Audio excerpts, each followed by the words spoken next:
హెచ్చరిక, దైవజనుని హెచ్చరిక. ఇంట్లో నమ్మకస్తురాలైన ఒక గుణవతి అయిన భార్య ఉంటే ఇల్లంతటిని చక్కబెట్టుకుంటుంది. ఒక జ్ఞానము కలిగిన ఒక యోగ్యమైన భర్త ఉంటే ఇంట్లో లోటు లేకుండా చూస్తాడు, కరువు లేకుండా చూస్తాడు, అప్పు లేకుండా చూస్తాడు. లేదా ఇవాళ ఇల్లులు లేవు, చాలా బిల్డింగ్లు ఉన్నాయి, గృహాలు ఉన్నాయి, కానీ ఐక్యత లేదు. ఇల్లుల్లోకి వెళ్తే అది బజార్ కంటే అసహ్యంగా ఉంటాయి కొంతమంది ఇల్లుళ్ళు. సోమరితనం. తుడుచుకున్న టవల్ ఆరేయటానికి కూడా బతకమే. నీ మనస్సాక్షి నీవు దేవుని బిడ్డవైతే నువ్వు తుడుచుకున్న టవలు ఇంకొకరు ఎత్తి పెట్టాలనే స్థితిలో ఉండకూడదండి.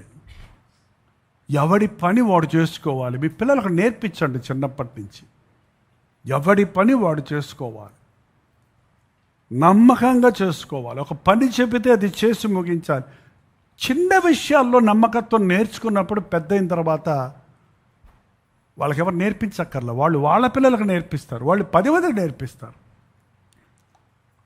ఒక క్రమాన్ని కోరే దేవుడు ఏది చేసినా అది క్రమముగా చేశాడు, ఒక లయ ప్రకారంగా చేశాడు. ఆయన ఎక్కడ ఏది పెట్టాలో అక్కడే అది పెట్టాడు. మార్చి పెట్టలేదు. మనకులాగా రోజుకోలాగా పెట్టలేదండి. సూర్యుడిని రోజుకోలాగా చంద్రుడిని మార్చలేదు. ఒకరోజు స్పీడ్గా తిరిగి ఒకరోజు స్లోగా తిరిగేటట్టు పెట్టలే. ఎంత యాక్యురేట్గా గోళాలు తిరుగుతూ ఉన్నాయి. దాన్ని maintain, his hand is behind it. దేవుడు వాటిని చూసుకుంటున్నాడు, పరిశీలన చేస్తున్నాడు. నిద్రపోతే దేవుడు ఆగిపోద్ది సృష్టి. అందుకే ఆయన కునుకడు నిద్రపోడు. అంటే నీ విషయమే కునుకడు అనుకుంటున్నావేమో. నిన్ను కాపాడుట కొరకు ఆయన పెట్టిన సమస్తము చక్కగా కొనసాగునట్లు చేస్తున్నాడు.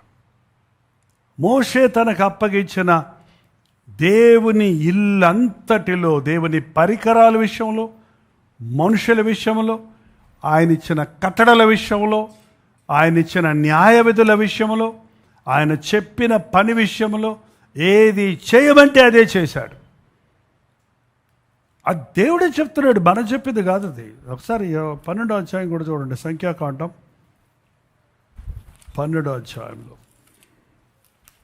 మనం మెచ్చుకుంటే ప్రయోజనం లేదండి. మనల్ని ఒకళ్ళు మెచ్చుకుంటే ఏం ప్రయోజనం? దేవుడు మెచ్చిన వాడు ధన్యుడు. 12వ అధ్యాయము 6వ వచనం. 6వ వచనమా? నా 7వ వచనం. అతడు నా ఇల్లంతటిలో, ఏం సర్టిఫికెట్ అండి ఇది, ఏమండి నా ఒళ్ళు జలదరిస్తుంది. నాకేమన్నా చెప్పగలడా దేవుడు? ఇలా నన్ను అనగలడా? ఏది ఎక్కడ బాగోపోయినా నేనెందుకురా అరుస్తా కూర్చుంటాను, నేనెందుకురా చెప్తా కూర్చుంటాను అంటే నేను దేవునికి లెక్క చెప్పాలి కదా. దేవుని ఇంటిలో ఉన్న మనుషుల విషయమై, వస్తువుల విషయమై, కానుకల విషయమై, పనుల విషయమై దేవునికి లెక్క చెప్పాలి. ఇల్లంతటిలో నమ్మి ఇచ్చేశాడు కీస్ నీకు.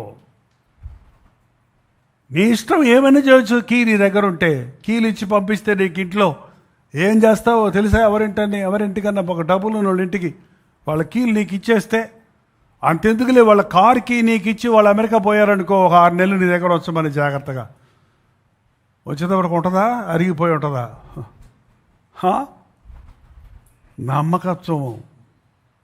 నమ్మకత్వం అంటే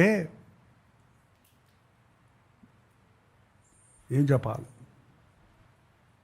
చెప్పింది చెప్పినట్టు చేయటం అండి. No extra work, no less work. చెప్పింది చేయకపోవటం కాదు, చెప్పిన దానికంటే ఎక్కువ చేయటం కాదు. ఏ విషయంలోనైనా సరే నమ్మకస్తులు దేవునికి ఇష్టం. నమ్మకస్తుల కోసం ఆయన వెతుకుతున్నాడు దేవుడు అన్నది బైబిల్లో. ఒక్కడు నమ్మకస్తుడు కనపడితే వాడి ద్వారా ప్రపంచానికి నేను మేలు చేద్దామని వెతుకుతున్నాడు. ఇంకా కనపడలేదంట ఆయనకి. ఇంకా ఎంతోమంది గొప్ప గొప్ప దైవజనులు లేచారు, కానీ పూర్తిగా నమ్మలేకపోయాడు దేవుడు వారు. ఒక స్థాయి వచ్చేటప్పటికి వారు డబ్బును ప్రేమించి, పేరును ప్రేమించి, ఎంతోమంది దైవజనులు ఇవాళ వేల మంది, లక్షల మంది ఆత్మలను సంపాదించిన దైవజనులు ఇవాళ సాక్ష్యాలు పాడు చేసుకున్నారో బహిరంగంగా వారు అవమానాలు పాలవుతున్నారు చూస్తున్నప్పుడు భయం వేస్తుంది నాకైతే.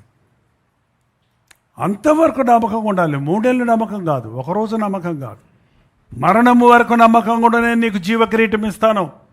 నేను అందరితో గూఢార్థాలతో మాట్లాడతాను, కానీ నేను నా సేవకుడికి దర్శనమిచ్చి ముఖాముఖిగా మాట్లాడుతున్నాను. నా సేవకుడైన మోషేకు విరోధముగా మాట్లాడటకు మీరేలా భయపడలేదు.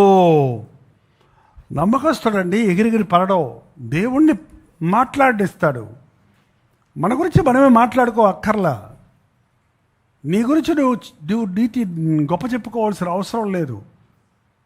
నువ్వు ఎవరో ఏదో అన్నారనో ఏదో జరిగిందనో నువ్వు కోప్పడక్కర్లేదు, బాధపడక్కర్లేదు. నువ్వు ఏ విధమైన నీకు అన్యాయం చేసిన వారిని, నిన్ను మోసం చేసిన వారికి గురించి నువ్వు అసలు ఆలోచించడే అక్కర్లేదు. నీ పక్షంలో దేవుడు ఉన్నాడు, నువ్వు మౌనంగా ఉండు. నీకు చేతనైతే ప్రేమించు. నీ పగవాడు నీ ఇంటికి వస్తే భోజనం పెట్టు, నేను చూసుకుంటా మిగిలిన విషయం అన్నాడు. అది నమ్మకత్వం. మనం అందరిలాగా కోపగించే వాళ్ళ మీద కోపగించి, మోసగించిన వాళ్ళ మీద మోసగించి, మనకిష్టం లేని వాళ్ళ మీద ఒకలాగా, ఇష్టం ఉన్న వారి పట్ల ఒకలాగా ప్రవర్తిస్తే అది నమ్మకత్వం కాదు. ఆ బాస్ ఆయన ఇష్టపడ్డ వాళ్ళని మనం ఖచ్చితంగా ఇష్టపడాలి, ఇష్టమైనా లేకపోయినా. ఆయన వద్దన్న వాళ్ళని మనం వద్దనాలి, మనకి ఎంత ఇష్టమైనా. తెలుసుకోండి, నమ్మకంగా ఉండమంటే దేవుడు ఇష్టపడే వాటిని ఇష్టపడటం, దేవుడు అయిష్టమైన వాటిని మనం కూడా అయిష్టంగా ఉంచటం. మన సొంత తీర్పు ఉండకూడదు అక్కడ, మన ఇష్టాలు ఉండకూడదు అక్కడ, మన ఇష్టం లేదు ఇక్కడగా. నాకు ఇష్టం ఇది చేయటం, కానీ దేవుడు వద్దన్నాడు కాబట్టి నేను చేయను. అది ఒక నమ్మకమైన జీవితం. ప్రార్థన. పరిశుద్ధుడా, ప్రేమగల తండ్రి, దేశంలో నమ్మకస్తులైన వారి కొరకు నీవు పరిశీలన చేస్తున్నట్లుగా నీ దృష్టిలోనైనా మేము కనబడినట్లు, నీకు ఇష్టలుగా మేముడినట్లు ఈ రాత్రి నీ ఆత్మతో మమ్మల్ని అభిషేకించి పరిశుద్ధపరచుడు ఆయన. నీ శక్తితో మాత్రమే మేము నమ్మకస్తులుగా ఉండగలమయ్యా. నీ అభిషేకంతో మాత్రమే నీ చిత్తమును నెరవేర్చగలమయ్యా. దేవా, యథార్థవంతులను బలపరచుటకు యెహోవా కనుదృష్టి లోకమందంతటా సంచారము చేయిస్తున్నావు. యథార్థముగా ఉండేవాడు ఒక్కడ కనపడితే పట్టణాన్ని కాపాడుతాడన్నావయ్యా. నమ్మకంగా ఉండాలని యథార్థంగా ఆశించే వారిగా మమ్మల్ని చేయి నాయన. ఇదిగో ఇంతసేపు మాతో పాటు లైవ్లో, జూమ్లో ఎన్నో దేశాల నుండి, ఎన్నో గ్రామాలు, పట్టణాల నుండి ఏకీభవిస్తున్న ప్రతి ఒక్కరిని కూడా అభిషేకించి నమ్మకస్తులుగా చేసి నీ కొరకు వాడుకోను. క్రీస్తు నామములో అడుగుచున్నాను తండ్రి.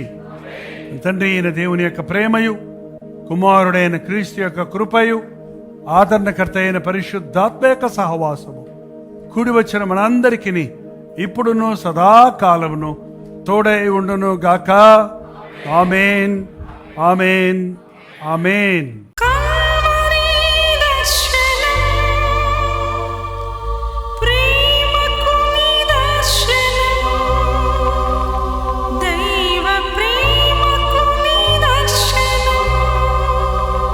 తెలుగు, తమిళ, హిందీ, మలయాళం, బెంగాలీ, ఒరియా అనే 6 భాషల్లో టెలివిజన్ ప్రోగ్రామ్స్ కొనసాగుతూనే ఉన్నాయి. భారభరితమైన పరిచయంలో మీరు సహకరించాలని ఆశిస్తే, ప్రభువును ప్రేరేపిస్తే మీ విరాళాలు, కానుకలు డాక్టర్ జై ఫౌండేషన్స్ అనే ట్రస్ట్ నెంబర్కి మీరు పంపించవచ్చు. అవి నేరుగా టీవీ ఛానల్స్కి వెళ్తాయి. అందులో ఏది నేను మా సొంత ఖర్చుల కొరకు ముట్టుకోవటం లేదు, వేరే పరిచయ కొరకు ముట్టుకోవటం లేదు. టెలివిజన్ పరిచయలో ఇంకా సువార్త అనేది వారికి అది అందించాలని ఆశతో ఒక 20 సంవత్సరాలుగా కొనసాగుతున్న పరిచయం కొరకు ప్రార్థించండి, మీ సహకారాన్ని అందించండి. ఈ విషయంలో మీకు ఇంకా వివరాలు కావాలంటే 89393939 అనే నెంబర్కి మార్నింగ్ 10 నుంచి ఈవినింగ్ 10 లోపల మీరు ఫోన్ చేయండి. వివరాలు గురించి తెలియజేస్తాను.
బ్రతికేదా